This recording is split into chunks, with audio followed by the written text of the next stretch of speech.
Welcome to Liam's Library and happy October. Now, let me ask you a question. When you think of an author who publicly doesn't like the film version or versions of his or her novels, short stories, who do you think of? Who's the first one that comes to mind? I'll tell you who comes to my mind, of course, and I guarantee it's all answered exactly the same. Stephen King. Not originally. Originally, and there have been others. I'm not even just talking about this one person. Stephen King's the famous one. But there was one who used to kick up even a bigger fucking fuss than Stephen King back in the day, right? And she had great filmmakers making her fucking movies. Excuse me. This is my favourite month. I forgot to address it last video, even though I'm pretty sure I did it on the 1st of October. I should have been like, whoa, Halloween's coming. I have my, I'm being festive. I'm not really done up. I will be. But anyway, let's get to the point. The point is, Daphne du Maurier. Now, I haven't ever Googled how to pronounce her, but I've told you about it before. Way back when I started this channel, I talked about her short story, Don't Look Now, and the film version with Donald Sutherland, Don't Look Now.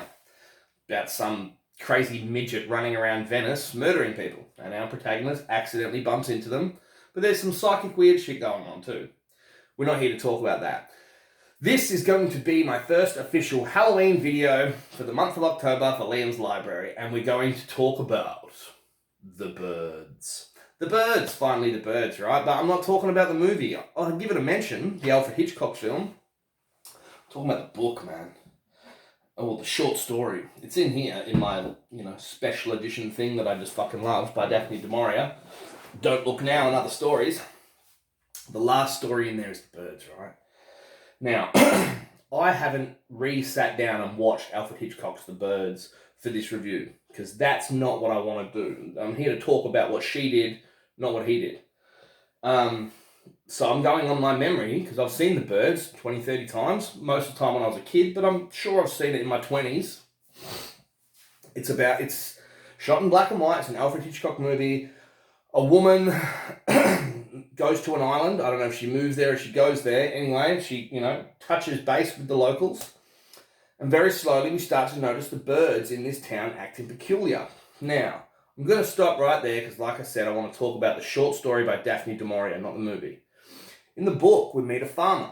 And this man, he has children, he has a wife, and he lives right there, like on the cliffs off of Cornwall somewhere in Great Britain, England. I don't know, I'm from Australia. I should know. And it's the end of winter or the beginning of winter. And there's just something weird about this year. And the farmer, we're actually in the farmer's head as he goes about his farming business. And, he has to do this chore, that chore. And we get to know his routine. But he starts noticing the birds. And this is the short story. He starts noticing the birds. He starts noticing them off this big cliff face that just stretches out into the ocean, into the big, grey, cold ocean. And it's like these birds haven't flown south for the winter. And now they're just all sort of confused. But there's this strange wind that's coming off of the ocean, which the farmer, he's got no scientific proof of this, the farmer believes this is the cause of the fact that the birds are massing. Now, all they're doing is massing. Now, I know right now you can picture the Alfred Hitchcock movie, The Birds, and picture that scene where the lady, our main character, she's at the school and the school's full of children. And as she goes outside to have a cigarette, she just notices the silence and just birds everywhere. Telephone lines, play equipment, the birds are just silently watching. Now that's creepy. And you get what Alfred Hitchcock was doing. Really scary suspense, and we hadn't seen it before. And it's natural causes, birds, awesome.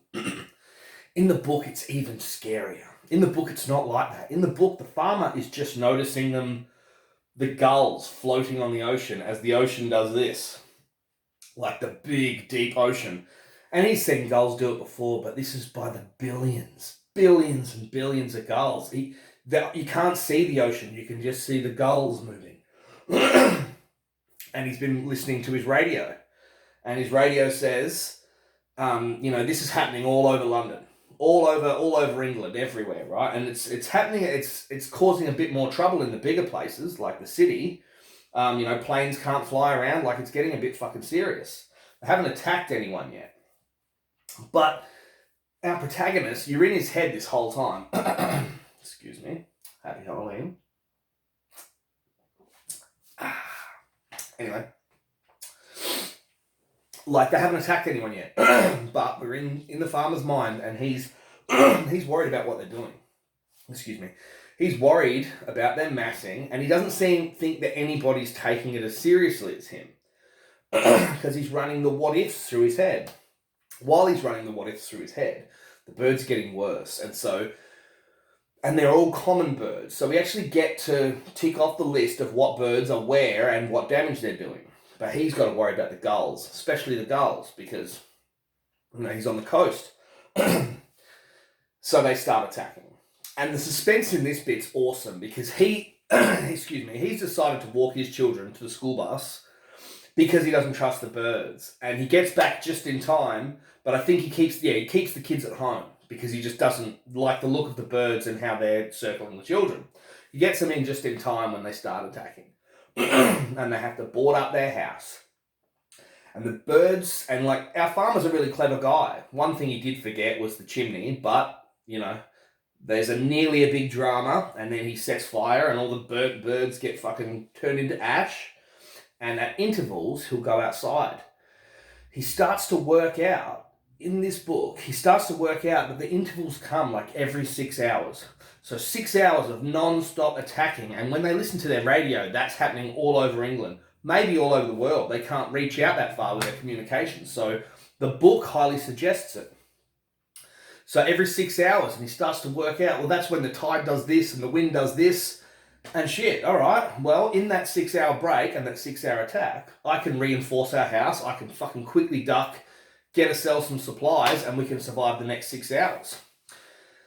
Eventually, the radio does a broadcast saying, like, the damage is phenomenal and the birds don't seem to be stopping. London has copped it the worst. If you are anywhere, please stay indoors. We'll let you know, but then the radio goes off the air, and then everything goes off the air. And the birds, they don't quit. They keep doing it at every 6 hour interval. And we are left with our farmer, his wife and his 2 children, while he's just thinking, well, we're going to have to do this forever. That's it. And that's it. It ends that way on such a cliffhanger that the world is now taken over by birds, something to do with nature, but they're changed. And and we're probably going to have to live as humans in 6 hour intervals for the rest of our lives. That's what it suggests. And that's it. Alfred Hitchcock's movie, what I remember, is maybe 1 over 2 nights the birds are attacking, and on the last night they break into this house and they rip the eyes out of the person who goes upstairs. And in the morning, they shoo the birds away from the eyeless corpse. They grab the children's hands and they walk out the front door. The birds are all over the road, all just fluttering around, but not attacking anyone. The sun's up. They get in their car, shoo a bird away, and drive off. It ends there as if it was like just an event that happened in those couple of days, and it will never be explained, and now it's over. I love that kind of story. But that's not what Daphne du Maurier was doing. She was doing the other extreme. This is the end of the world. We don't know what caused the birds to do it. Maybe the wind, maybe the tide. But they're here now and they're here to stay and they've taken over and it's the end of the world. Whereas the movie acts like the big surprise twist is that they just stopped killing. In the book, they never stopped killing. So look at it from Daphne du Maurier's point of view. I don't think she should have got too upset with Alfred Hitchcock's version of the birds. It's not like she wrote a big novel and, put everything into it, even though it's a great read. And it reads like a scary story. Just the ominous feel of the birds massing is worth to read the 18, 22 pages, however long it is. It also reminded me of John Wyndham's novel, Day of the Triffids. Now, remember, plants taking over the world, and our heroes have to sort of learn, and Day of the Triffids takes place over a big period of time. This only takes place over a few days, but you get the same feel that our characters are going to have to work out how to change their lives and live around the birds that have ended the world or trying to end the world. So that's really it. That's me talking about the birds. I enjoy the movie. I think Alfred Hitchcock's fantastic, but I'm a bookworm, and the books are always more important to me. So I do enjoy the short story more because I know she sat down, probably definitely in front of a typewriter, and smashed that out.